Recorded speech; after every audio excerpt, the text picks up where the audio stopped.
Hello my YouTube family. Bhole Baba की कृपा आप सब पर बनी रहे। हम आपके लिए लेके आए हैं भोले बाबा सावन स्पेशल भोले बाबा की प्यारी सी कथा आपको अच्छी लगी तो प्लीज़ लाइक शेयर सब्सक्राइब करिएगा। भोले बाबा की कृपा आप पर बनी रहे।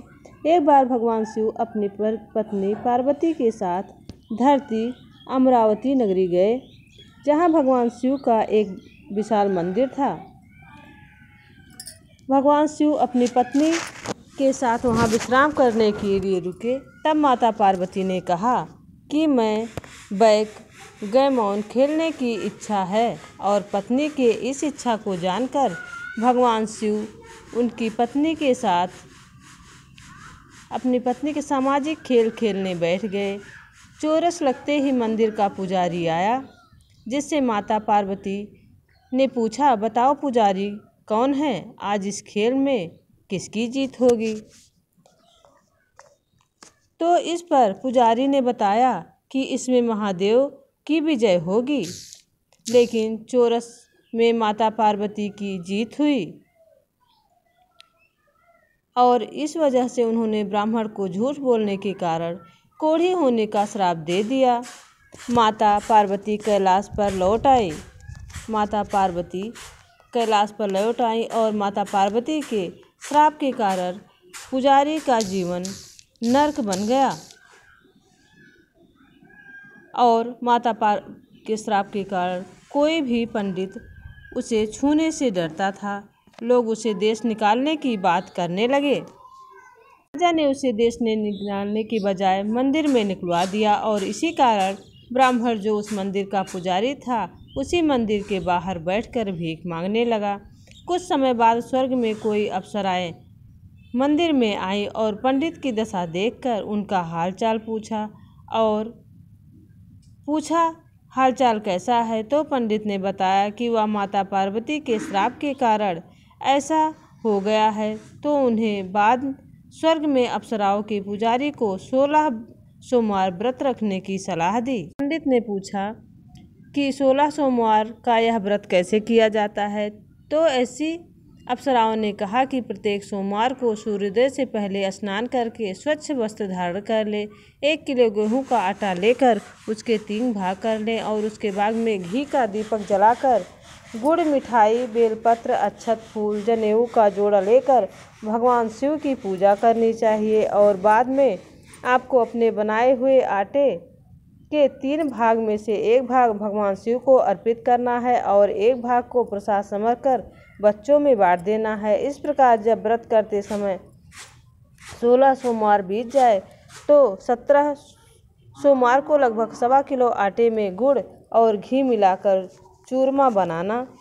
चूरमे में से भगवान शिव को भोग लगाना और उसमें से आसपास की महिलाओं, पुरुषों और बच्चों को बांटना। इस प्रकार 16 सोमवार व्रत करने से आपका कोढ़ का रोग दूर हो जाएगा। यह सब बताकर स्वर्ग की अप्सरा चली गई।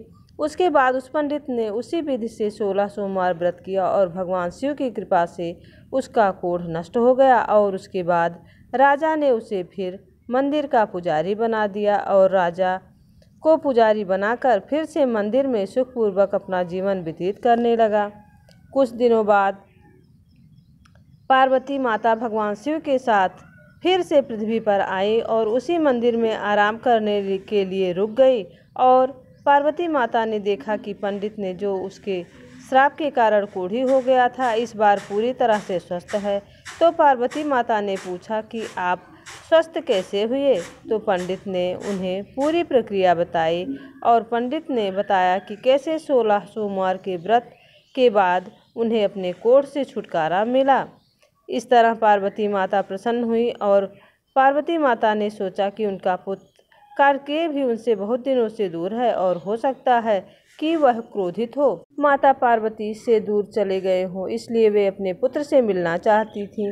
लेकिन उनके पुत्र कार्तिकेय ने मना कर दिया, उनसे मिलने के लिए नहीं मिल रहे थे। इसलिए माता पार्वती भी 16 सोमवार का व्रत करने लगी, और तीसरे सोमवार को ही भगवान कार्तिकेय अपनी माता पार्वती से मिलने आए, और उनसे क्षमा याचना की। इसके बाद भगवान कार्तिकेय ने पूछा, हे माता, आपने ऐसा क्या किया कि मेरा क्रोध शांत हो गया और मैं वापस आ गया?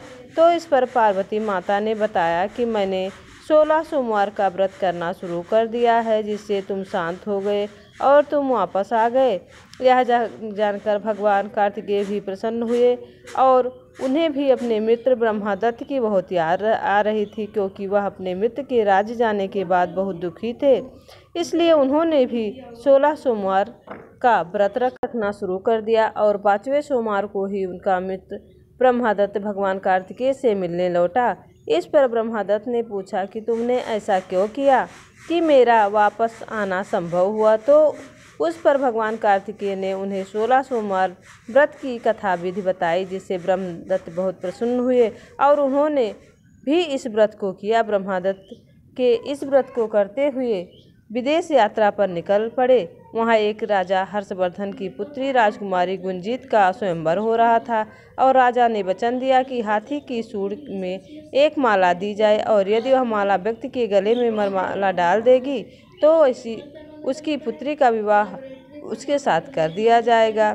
इसके बाद ब्राह्मण भी बड़ी जल्दबाजी से स्वयंवर में चला गया। हाथी ने अपनी सूंड से उस माला को ब्राह्मण के गले में डाल दिया और उसके बाद राजकुमारी का विवाह एक ब्राह्मण के साथ तय किया। इस पर राजकुमारी गुंजन से पूछा, हे प्राणनाथ, आपने ऐसा क्या किया जिससे हाथी ने आपके गले में वरमाला डाल दी? उसके बाद ब्रह्मदत्त ने उन्हें 16 सोमवार कथा की महात्म्य को सुनाया, जो उन्हें कार्तिकेय जी ने सुनाई थी। जब यह बात राजा हर्षवर्धन को पता चली तो राजा हर्षवर्धन ने भी 16 सोमवार व्रत रखा। राजा हर्षवर्धन ने पूरे राज्य में यह घोषणा करवा दी कि यदि कोई व्यक्ति अपनी मनोकामना पूरी करना चाहता है तो वह 16 सोमवार व्रत कथा को जरूर करे। अपनी मनोकामना पूरी करना चाहता है तो 16 सोमवार का व्रत रख सकता है। इसके बाद पूरे देश में 16 सोमवार के व्रत की प्रथा शुरू हो गई। फिर पूरा देश में अलग अलग जगहों पर सोमवार व्रत कथा की प्रक्रिया शुरू हुई और इस तरह ब्रह्मदत्त भी अपनी रानी के साथ सुखी जीवन बिताने लगे और 16 सोमवार व्रत करने लगे। हे प्रभु भोलेनाथ, जैसे आपने सब पे कृपा की है वैसे सभी पर कृपा करना, हमारी मनोकामनाएं भी पूरी करना। भोले बाबा की कथा जो सुने उसकी मनोकामनाएं पूरी करना। भोले बाबा की कृपा आप सब पर बनी है। सावन में ये कथाएं सुनने से पूर्ण फल की प्राप्ति होती है। तो कथा अच्छी लगी हो तो प्लीज़ चैनल को लाइक शेयर सब्सक्राइब करिएगा और कमेंट बॉक्स में भोले बाबा, माँ सती, गणेश जी, कार्तिकेय जी लिखना ना भूलिएगा। गणेश जी की कृपा भी आप पर बनी रहे, आप लोग हमेशा हंसते मुस्कुराते रहे।